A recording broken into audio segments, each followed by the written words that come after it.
One of the things I do in my textbook is raise questions about assumed positions on world religions, and one of these is the relationship between Buddhism and Hinduism. And most textbooks argue that you have an evolutionary development of religion, and this comes out of the work of Max Muller and 19th century scholars. It comes out of very much British India and the imperial tradition, that Hinduism was there first, and then Buddhism was a reform movement within Hinduism, and this is the way things are presented. I question this. Now, it's not just me that questions it. There are a number of scholars that question it, and traditionally Buddhists questioned it. Buddhists never agreed that Buddhism was actually a reform movement of Hinduism. Buddhism was a religion long before Hinduism as far as they were concerned.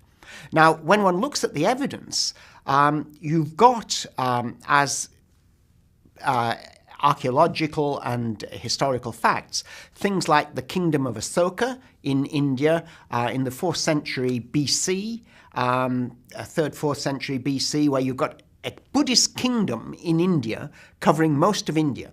And that then goes into decline, and the successors go into decline, and then you get the Hindu tradition, Hindu kingdoms coming up. But the Buddhist kingdoms exist before the Hindu kingdoms archaeologically. If one looks at Hindu temples, you don't get the development of Hindu temples in India until around the 3rd or 4th century AD. You get Buddhist inscriptions from the 3rd and 4th century BC.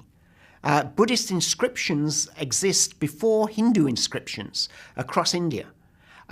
So why is this? I mean, if Buddhism comes out of Hinduism, why is all this sort of hard evidence for a Buddhist civilization and not for a Hindu civilization? The early Chinese travelers through India, and there are a number of Chinese texts from the 3rd, 4th, 5th, 6th century onwards, of travelers going into India, writing records of what they observe. And they never talk about Hinduism. They talk about Buddhism. So why is that? What happens? And, you know, I'm not saying that Hinduism wasn't there all along.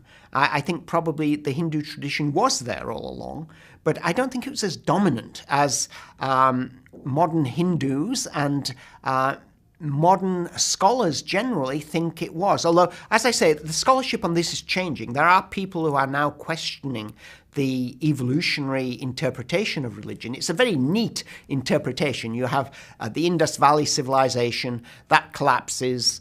You have about 1,000 years of no records of anything, but gradually Hinduism seeps up again and comes to the fore, and the Aryans convert, and everyone's Hindu. And then you've got reform movements, the Upanishads and the Buddhists are all part of the reform movement.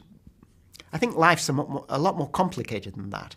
And while you can have reform movements in Christianity that are well documented, like the Reformation, we haven't got very good documentation that Buddhism comes out of Hinduism.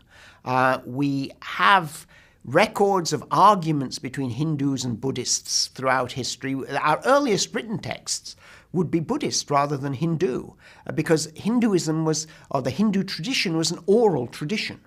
Now, this complicates things, but at least this is one of the things I raise as a possibility. I'm not saying I'm committed to this. Looking at the evidence, the Indian archaeological surveys and things, I honestly don't know, and only about 1% of India is being excavated. So it's a very, very small amount that we're basing a lot of things on.